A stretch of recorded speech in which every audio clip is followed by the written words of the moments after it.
Bayangkan jika Anda belajar tentang makanan, hafal seluruh resepnya, tahu kandungan gizinya, bahkan bisa menjelaskan proses masaknya, tetapi Anda tidak benar-benar memakannya.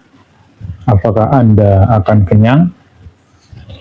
Inilah yang terjadi dalam agama yang berhenti di dalil, ritual, dan hafalan. Agama yang paripurna bukan tentang seberapa banyak dalil yang kita hafal, tapi seberapa dalam kita mengalami, menyaksikan, dan menghidupi kebenaran itu. Quran bukan lagi sebatas teks, tapi kalam yang hidup dan memperjalankan diri menuju Sang Maha Ruhani, Ilahi Robbi. Assalamualaikum warahmatullahi wabarakatuh. Jumpa lagi dengan Mbah Mun Ajat Karimullah yang mengampu sebuah channel tasawuf dalam perspektif ilmiah eksakta. Kami adalah pelaku tarekat arwah atau tarekat Qadim yang tergabung dalam majelis zikir tarekat Naqsabandiyah Khalidiyah Nusantara, sehingga kami fokus pada bahasan di ruang-ruang rohani. Dan bahasan kali ini yaitu hal yang sangat penting dan amat mendasar dalam kehidupan beragama. Agama paripurna tidak berhenti di dalil. Sebuah gagasan besar bahwa agama tidak boleh berhenti pada teks dan ritual, tetapi harus dihayati, dialami, dan direalisasikan secara nyata, baik jasmani maupun rohani. Pemirsa dimanapun berada, kita menyaksikan banyak umat beragama yang terjebak dalam formalitas ritual, seperti sholat yang tidak mencegah perbuatan keji dan mungkar, sebagaimana Quran Surat Al-Ankabut ayat 45, Inna sholata tanha anil fahsya'i wal munkar. Sesungguhnya sholat itu mencegah dari perbuatan keji dan mungkar. Bahwa sholat adalah bukan tujuan, tetapi jalan untuk menuju tujuan, terhindar dari perbuatan keji dan mungkar.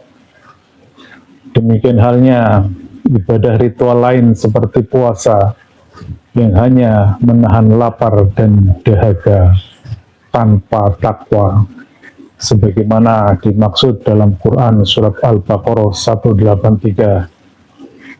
Ya ayyuhalladzina amanu kutiba alaikumusiyam kama kutiba alal ladzina min qablikum la'allakum tattaqun. Dan semestinya berpuasa itu menjadikan kita bertakwa. Takwa adalah dimensi rohani. Dia tidak bisa disentuh, tidak bisa dibaca dengan pembaca virtual kita. Dia adalah wilayah esoteris. Ketika puasa hanya sebatas menahan lapar dan haus, maka pastilah dia tidak akan sampai menyentuh level takwa. Karena takwa adalah sifatnya rohani. Dia tidak hanya berpuasa secara lahiriah, tetapi rohaninya, batiniahnya, wilayah esoteriknya semuanya ikut berpuasa. Demikian halnya dengan kurban yang hanya menyembelih daging tanpa dimensi ketakwaan, sebagaimana Quran Surat Al-Hajj ayat 37, yang artinya daging hewan kurban dan darahnya itu sekali-kali tidak akan sampai kepada Allah. Akan tetapi yang sampai kepadanya adalah ketakwaannya. Dan sekali lagi, di sini juga dimensinya dimensi rohani. Takwa tidak bisa diukur secara lahiriah, tidak bisa didefinisikan dalam perspektif fikih, dalam hukum-hukum mazhab itu tidak mungkin bisa dielaborasi, diungkapkan secara tegas dan jelas karena dia dimensi ruhani. Hal yang sangat mendasar yaitu dalam hal syahadat. Syahadat yang kita pahami dalam pelaksanaannya itu hanyalah sebatas ucapan tanpa benar-benar menyaksikan. Karena yang disaksikan semuanya adalah wilayah ruhani. Asyhadu an la ilaha illallah, bahkan Allah itu adalah maha ruhani, maha qadim. Wa asyhadu anna Muhammadar Rasulullah. Demikian pula Rasul pun adalah sesuatu yang qadim. Dia berada di alam ruhani. Yang selalu kami sampaikan bahwa Muhammad mempunyai dua perspektif. Sebagai nabi, ia adalah seorang manusia biasa, tetapi sebagai rasul, ia entitas ruhani yang sifatnya kekal, sifatnya permanen. Pemirsa dimanapun berada, tasawuf ilmiah eksakta melihat ada kerusakan epistemik dalam cara berpikir umat. Iman kepada Rasulullah tetapi menganggap Rasul sudah mati. Padahal wa'lama anna fikum Rasulullah, Quran Al-Hujurat ayat 7, yang artinya ketahuilah bahwa di tengah-tengah kamu ada Rasulullah. Jadi sudah amat jelas ia hidup dalam sistem ruhani, ia qadim, tapi wujud zahirnya ia menempati wujud manusia. Dan ini sangat sedikit ulama-ulama yang membahas perspektif ini. Rasul dianggap sebagai kisah masa lalu. Al-Quran dianggap sebagai kisah masa lalu. Inilah yang kita pahami dalam Syair Watan Gus Dur. Beliau sesungguhnya ingin mengatakan kritik yang amat pedas. Janganlah kalian hanya memahami agama sebagai dongengan belaka, hanya pintar cerita dan membaca, tetapi tidak bisa memahami ruhaniahnya. Gur pinter dongeng, nulis lan moco, tembe burine bakal ciloko. Itulah kritik Gus Dur. Dan itu semua berawal dari pemahaman teks yang keliru. Memahami teks sebagai sesuatu yang telah terjadi. Past tense, fi'il madi yang sudah terjadi. Padahal semestinya Al-Quran adalah kalamullah. Dia qadim, dia permanen, dia tetap ada. Dia ada mendahului alam dunia ini dan tetap ada sampai akhir nanti. Itulah konteks daripada qadim. Dan Gus Dur itu luar biasa, beliau paham tentang hal ini. Kemudian kita ambil contoh lainnya, iman kepada akhirat, tapi akhirat dianggap nanti setelah mati. Padahal Quran surat At-Takatsur ayat 6 dan 7. La tarawunnal jahim, summa latarawunnaha ainal yaqin, yang artinya pasti kamu benar-benar melihat neraka jahim, kemudian kamu benar-benar melihatnya dengan mata yakin. Jadi sudah sangat jelas akhirat itu dialami dan disaksikan ketika kita masih di dunia ini. Itulah fungsinya Al-Quran. Dia memberikan informasi bahwa alam akhirat, alam ruhani itu harus dialami, harus diselesaikan dengan ruhani kita. Namun umat memahaminya akhirat itu nanti. Dengan bekal apa kita menyelesaikan akhirat?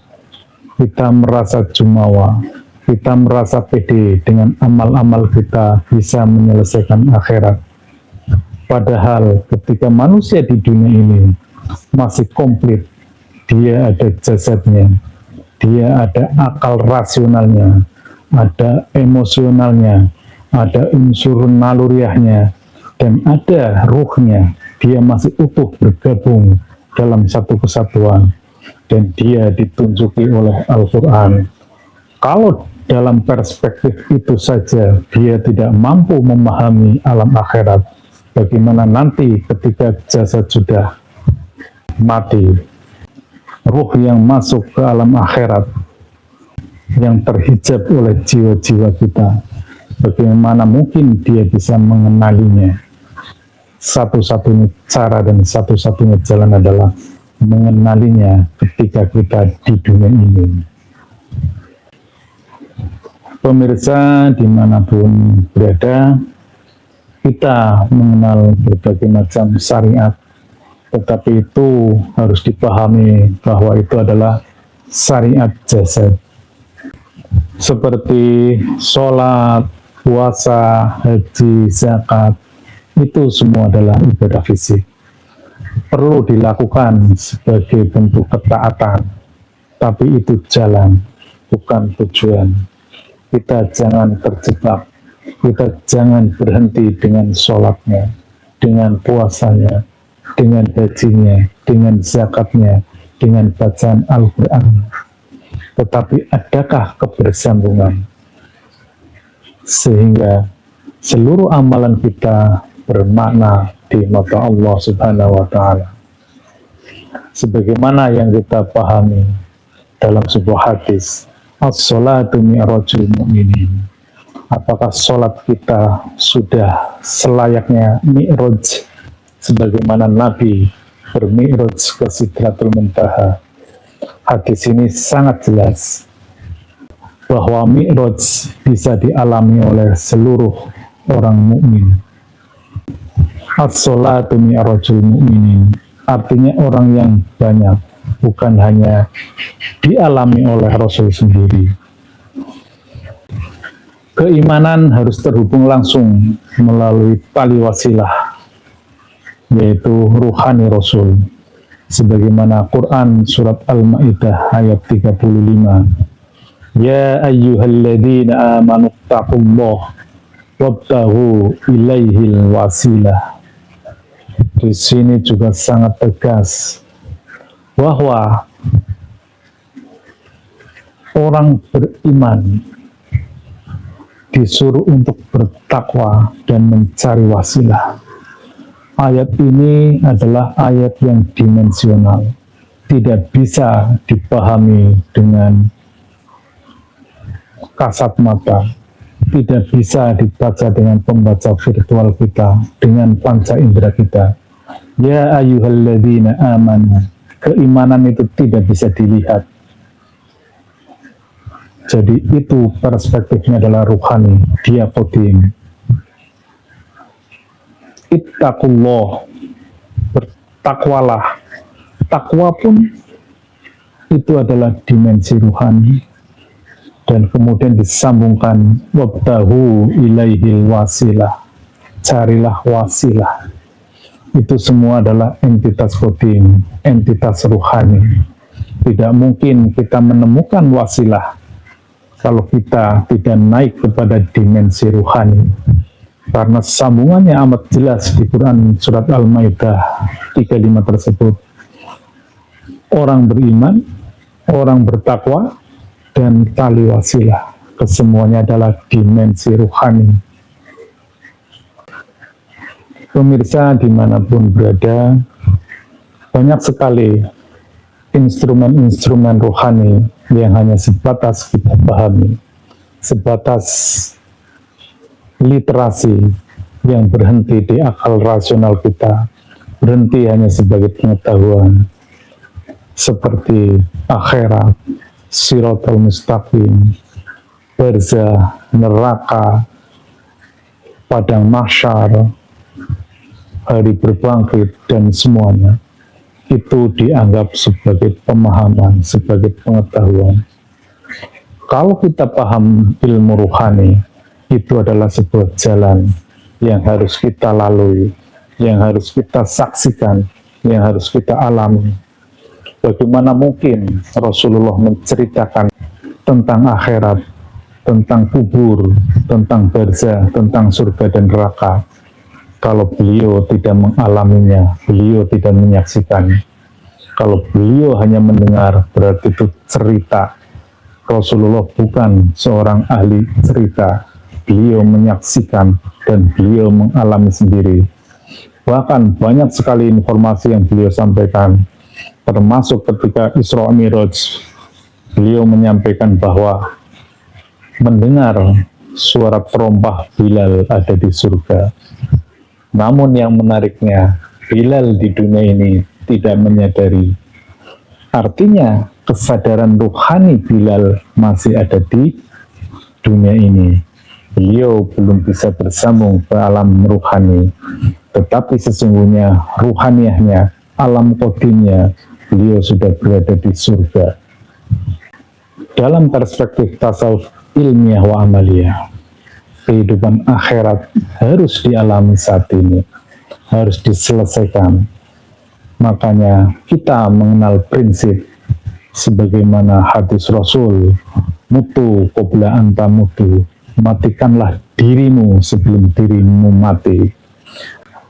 Artinya hakikat diri kita itu dimatikan sebelum mati jasad yang sesungguhnya, agar berbangkitnya kesadaran rohani kita. Pada prinsipnya adalah seperti itu. Pemirsa dimanapun berada, tujuan kami adalah udkhulu fisilmi kafah, sebagaimana Al-Baqarah 208.